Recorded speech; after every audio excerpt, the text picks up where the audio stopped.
Hello everyone. आज मैं बात करूंगी भारतीय शास्त्रीय संगीत में रागों में प्रयुक्त होने वाले वे स्वर जिनका प्रयोग बहुत आवश्यक होता है और जिनके प्रयोग से वह राग खिलता है। उस राग में उन स्वरों का प्रयोग किस प्रकार से, कितनी मात्रा में और कितना किया जाना चाहिए या उनकी कितनी ज़रूरत है, वो मैं आपको अभी बताने जा रही हूँ। मैं बात कर रही हूँ राग में प्रयुक्त होने वाले वादी स्वर, संवादी स्वर, अनुवादी स्वर और विवादी स्वर की। तो सबसे पहले बात आती है वादी स्वर कि वादी स्वर किसे कहते हैं। वादी स्वर राग का वह स्वर होता है जो सबसे प्रमुख होता है उस राग के अंदर, और उस राग में उस स्वर की सबसे अधिक प्रधानता होती है और उस राग में, अमुक राग में उस स्वर को सबसे अधिक प्रयोग किया जाता है। क्योंकि जो अन्य स्वर होते हैं जो राग में प्रयुक्त होने वाले होते हैं, उन स्वरों की अपेक्षा किसी स्वर को सबसे अधिक प्रयुक्त किया जाए, प्रयोग में लाया जाए, उसे गाया जाए, उसे वादी स्वर कहते हैं। और जिसकी आवृत्ति भी बार बार होती है, बार बार उसका प्रयोग किया जाता है, उसे वादी स्वर कहते हैं। अर्थात जिस स्वर का प्रयोग राग में अधिकता से होता हो, वह उस राग का वादी स्वर कहलाता है। वादी स्वर को इसी कारण से राजा की उपाधि से भी विभूषित किया जाता है तथा वादी स्वर के स्पष्ट हो जाने से राग का नाम, उस राग को गाने का जो समय होता है वो, और राग की लक्षण जानने की भी सुविधा होती है। और उस कारण से हम निश्चय ही यह भी जान लेते हैं कि राग पूर्वांगवादी है, उत्तरांगवादी है और राग का गायन समय क्या है आदि कई विशेषताएं राग की वादी स्वर से हमें लक्षण से पहचानने में आती है। तो ये तो बात हुई वादी स्वर की।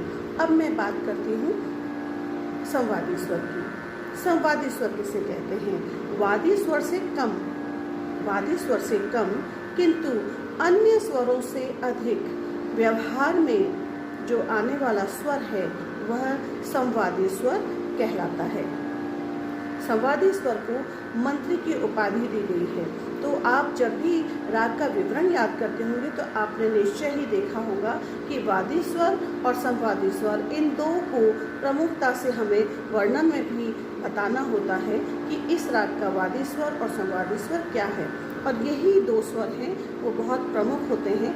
सबसे अधिक प्रधानता वादी स्वर की होती है और वादी स्वर के बाद जो स्वर सब अधिक अन्य स्वरों से अधिक प्रयोग में लाया जाता है, अन्य स्वरों से अधिक प्रमुख होता है, लेकिन वादी स्वर से कम उसको महत्व दिया जाता है, तो वह संवादी स्वर कहलाता है।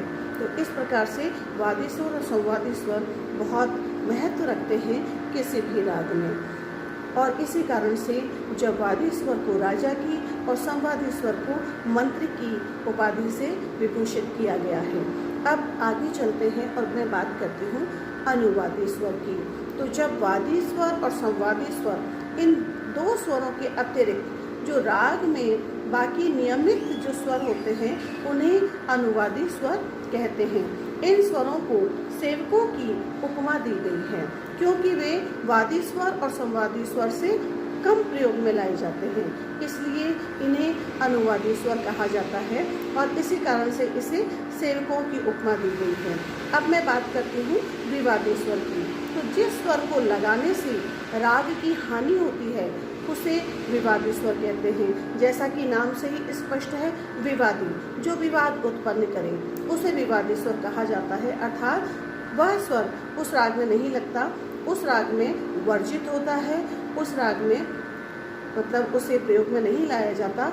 ऐसे स्वर को शत्रु की उपमा दी जाती है।